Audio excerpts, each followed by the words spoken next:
Are you coming out, Mr. Nuttall? A dozen reporters shouted. The Ukip leader was going nowhere. Having barricaded himself into a room at the Central London Hotel where he had just launched his party's election policy on integration. There was only so much integration a chap could take. And Nuttall was all integrated out. He wanted to be on his own. A couple of party activists went into the room to try to entice him out. Nothing doing. As the door opened, the hacks peered in, trying to take photographs. Are you coming out, Mr. Nuttall? They cried again. Silence. Will you be standing in the election? Silence. Two more Ukip members went into the room. Nuttall still stayed put. Having worked out there was no chance of Nuttall escaping via a window, the press pack chose to wait him out. The standoff ended after about 15 minutes when Nuttall eventually appeared. Immediately, all hell broke loose as Nuttall was chased down the corridor towards the main entrance. This sort of attention is one of the downsides of being the only professional footballer with a DF. David Beckham didn't. No, he was born. Are you going to stand, Mr. Nuttall? Nuttall stared resolutely ahead, willing the corridor to miraculously shorten itself. Are you going to stand, Mr. Nuttall? The Ukip leader finally broke. I'm going to speak to the National Executive Committee later in the week, he said. The stories about our integration policies today. It isn't about me. But it was. So are you going to stand, Mr. Nuttall? Nuttall went into standby mode, repeating in a sad monotone that he would be talking to the NEC later in the week. Someone then pointed out that he was the leader of the party, and surely it was up to him to tell the NEC if he was going to stand. If he wasn't going to bother, why should anyone else go through the effort to lose their deposit? Ukip leaders have done pretty well in the past without becoming an MP, Nuttall added. In fact, it would be a sign of weakness if Ukip were to get any MPs. So it was probably just as well he didn't stand. Just in case. Besides, if he didn't stand, no one could ever accuse him of being a loser.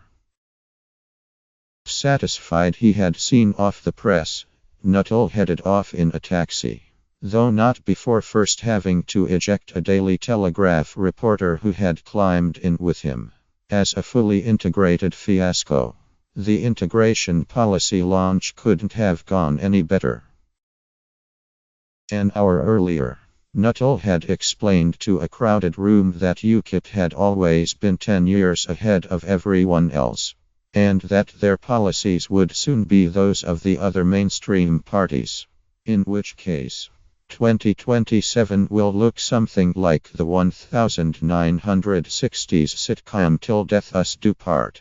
Anyway, with the Tories having annexed their policies on recreational bigotry, Ukip had now decided to mainline class racism.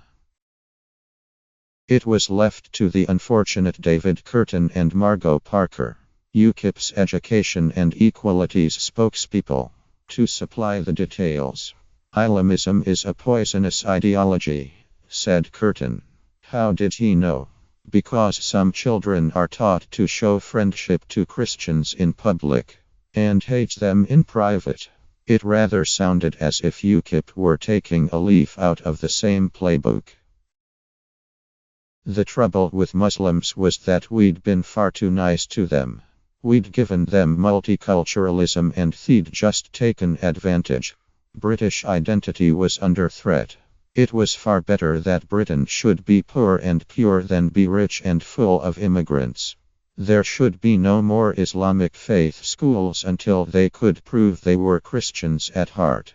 All children should be sent for annual female genital mutilation checkups. Even the boys. Muslim men should get extra long sentences for raping white women.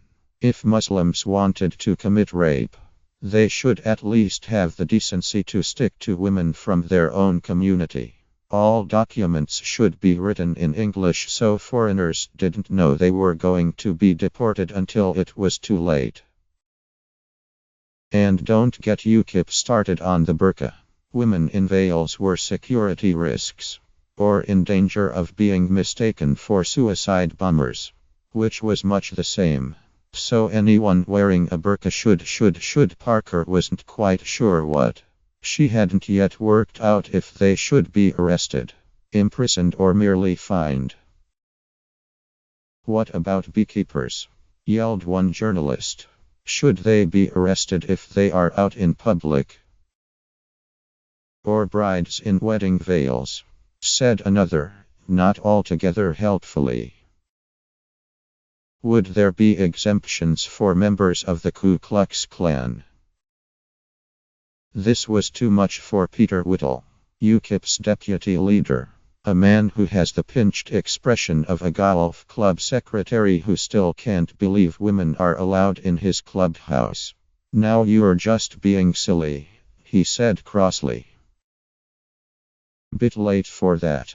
Ukip had already managed to do that on their own.